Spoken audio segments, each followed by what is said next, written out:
Já, já, hér ég með rás sem sem sagt bandstopprás.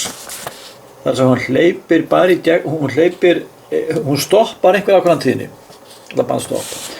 Og spólun 42 millihenry, þetta cirka 36 nanófarad, þannig svo aðeins minni, hann 32,3 og út af þessu fáum við 4093 rið, eða rúmlega 4 kílórið. Og það er svo tíðni hér sem kemst ekki í gegn. Tíðni fyrir neðan, hún fer í gegn, og tíðni fyrir ofan, hún fer í gegn.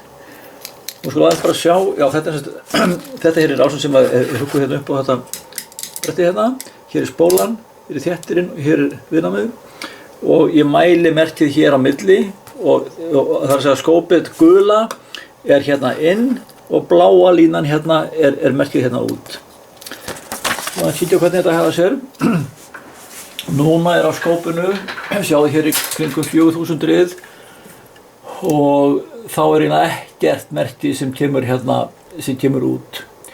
Nú lækka ég tíðnina og þá fer merkið auðveldlega í gegnum spóluna og þá er það hærra og hærra sem kemst út. Og sjáu þetta spólueffektin, það sem gerir hægra með hérna við toppinn á svo gula.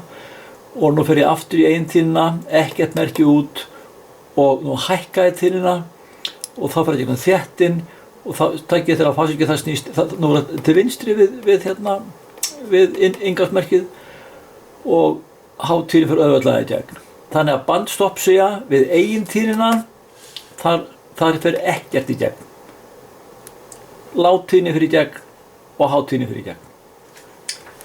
Ok.